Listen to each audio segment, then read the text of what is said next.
Hello दोस्तों, स्वागत है आप सबका आपके अपने चैनल जीवन अर्थ। और आज की वीडियो का विषय है भक्त प्रहलाद की कहानी। और प्लीज आप वीडियो को लाइक, शेयर और चैनल को सब्सक्राइब जरूर करें ताकि हम आपके लिए नई नई ज्ञान की अनमोल सुविचार वाली वीडियो बनाते रहे। धन्यवाद। भक्त प्रहलाद की कहानी। विष्णु पुराण में भक्त प्रहलाद की कथा का उल्लेख है। प्रहलाद भगवान विष्णु के अनन्य भक्तों में से एक थे। आइए विस्तार से जानते हैं भक्त प्रहलाद की कहानी, जो अत्यंत रोचक और बच्चों के लिए प्रेरणादायक है। सनकादि ऋषियों के शाप के कारण भगवान विष्णु के पार्षद जय एवं विजय को दैत्य योनि में जन्म लेना पड़ा था। भक्त प्रहलाद का जन्म महर्षि कश्यप की पत्नी दक्षपुत्री दिति के गर्भ से दो महान पराक्रमी बालकों का जन्म हुआ। इनमें से बड़े का नाम हिरण्यकशिपु और छोटे का नाम हिरण्याक्ष था।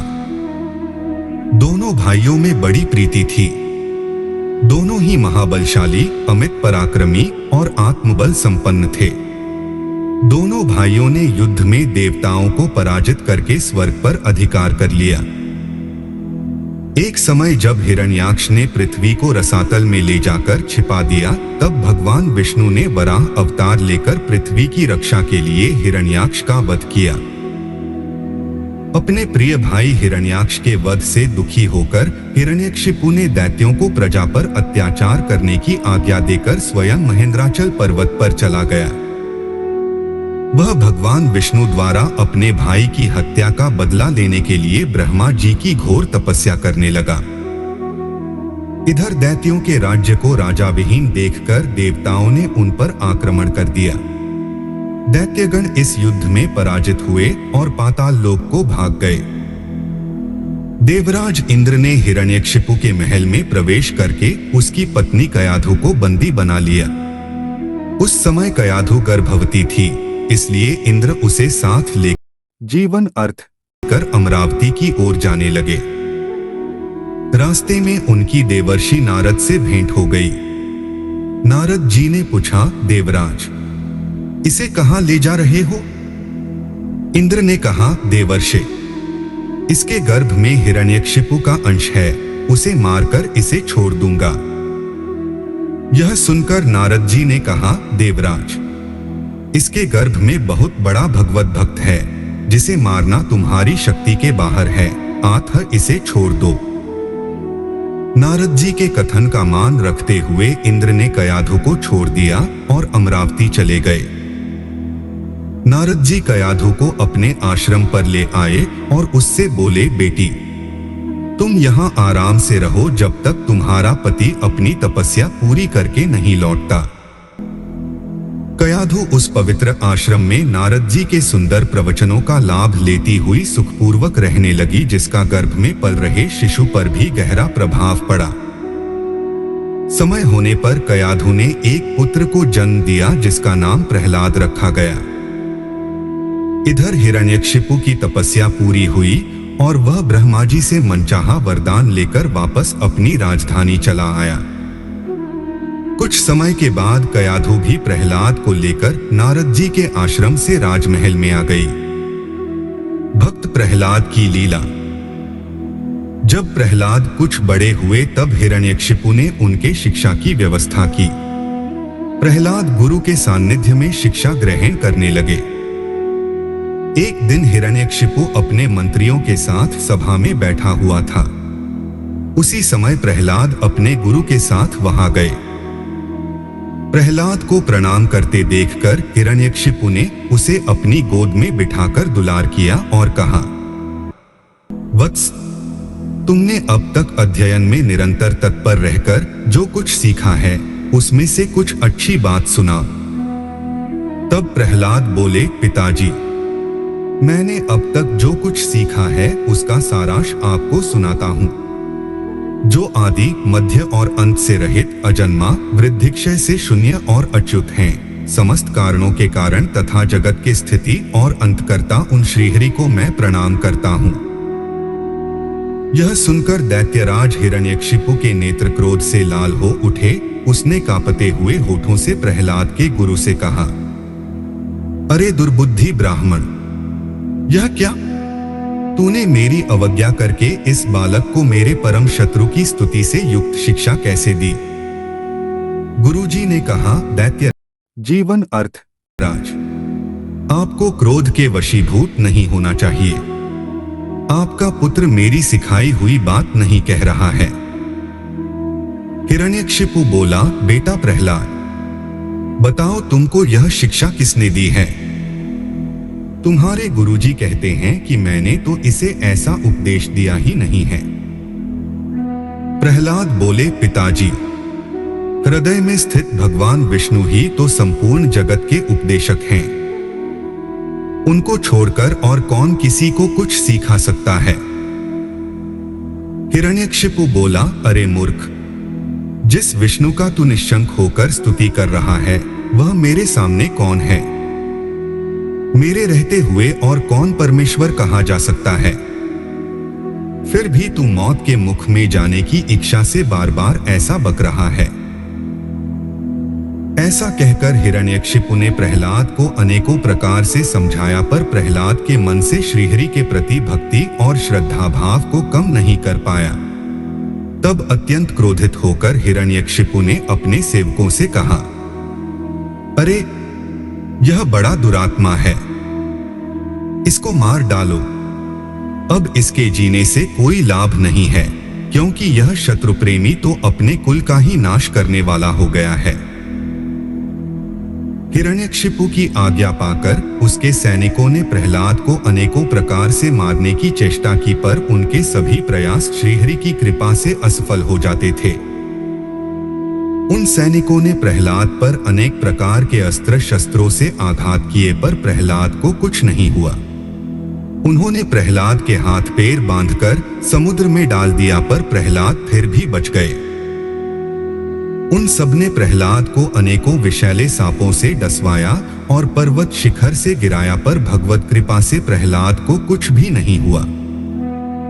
रसोइयों के द्वारा विष मिला हुआ भोजन देने पर प्रहलाद उसे भी पचा गए।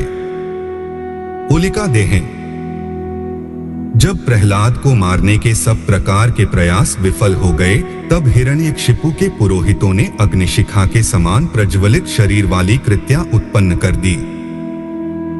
उस अति भयंकरी कृत्या ने अपने पैरों से पृथ्वी को कंपित करते हुए वहां प्रकट होकर बड़े क्रोध से प्रहलाद जी की छाती में त्रिशूल से प्रहार किया, पर उस बालक के छाती में लगते ही वह तेजोमय त्रिशूल टूटकर नीचे गिर पड़ा।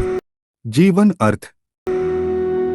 उन पापी पुरोहितों ने उस निष्पाप बालक पर कृत्या का प्रयोग किया था, इसलिए कृत्या ने तुरंत ही उन पुरोहितों पर वार किया और स्वयं भी नष्ट हो गई। अन्य प्रचलित कथाओं के अनुसार कृत्या के स्थान पर होलिका का नाम आता है, जिसे अग्नि में न जलने का वरदान प्राप्त था। होलिका प्रहलाद को अपनी गोद में लेकर प्रज्वलित अग्नि में प्रवेश कर गई, पर ईश्वर की कृपा से प्रहलाद को कुछ भी नहीं हुआ और होलिका जलकर भस्म हो गई। भगवान का नृसिंह अवतार। हिरण्यकशिपु के दूतों ने उसे जब यह समाचार सुनाया तो वह अत्यंत क्षुब्ध हुआ और उसने प्रहलाद को अपनी सभा में बुलवाया। हिरण्यकशिपु ने प्रहलाद से कहा, रे दुष्ट, जिसके बल पर तू ऐसी बहकी बहकी बातें करता है, तेरा वह ईश्वर कहाँ है? वह यदि सर्वत्र है तो मुझे इस खंबे में क्यों नहीं दिखाई देता? तब प्रहलाद ने कहा, मुझे तो वे प्रभु खंबे में भी दिखाई दे रहे हैं।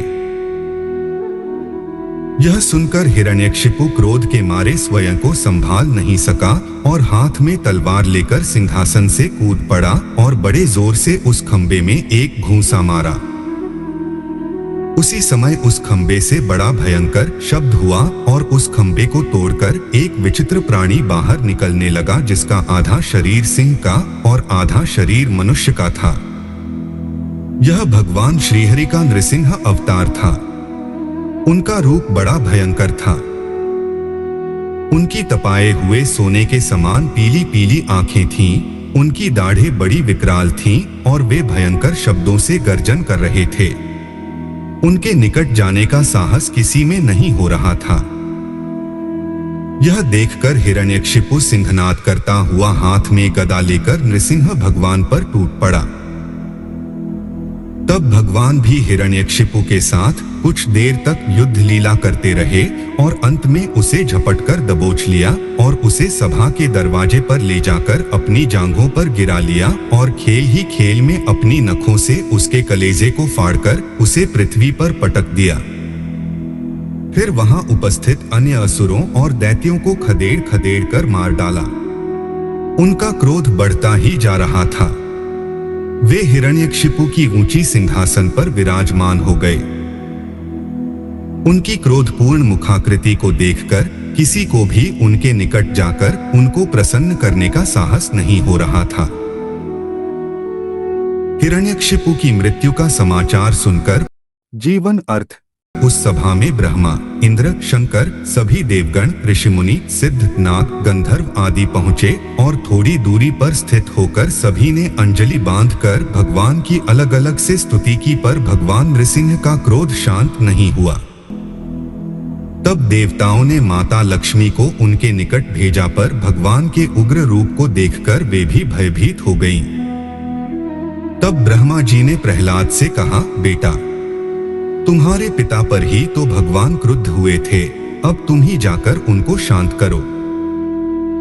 तब प्रहलाद भगवान के समीप जाकर हाथ जोड़कर साष्टांग भूमि पर लौट गए और उनकी स्तुति करने लगे। बालक प्रहलाद को अपने चरणों में पड़ा देखकर भगवान दयार्द्र हो गए और उसे उठाकर गोद में बिठा लिया और प्रेम पूर्वक बोले, वत्स प्रहलाद, तुम्हारे जैसे एकांत प्रेमी भक्त को यद्यपि किसी वस्तु की अभिलाषा नहीं रहती, पर फिर भी तुम केवल एक मनवंतर तक मेरी प्रसन्नता के लिए इस लोक में दैत्याधिपति के समस्त भोग स्वीकार कर लो। भोग के द्वारा पुण्य कर्मों के फल और निष्काम पुण्य कर्मों के द्वारा पाप का नाश करते हुए समय पर शरीर का त्याग करके समस्त बंधनों से मुक्त होकर तुम मेरे पास आ जाओगे। देवलोक में भी लोग तुम्हारी विशुद्ध कीर्ति का गान करेंगे। यह कहकर भगवान नृसिंह वही अंतर्ध्यान हो गए।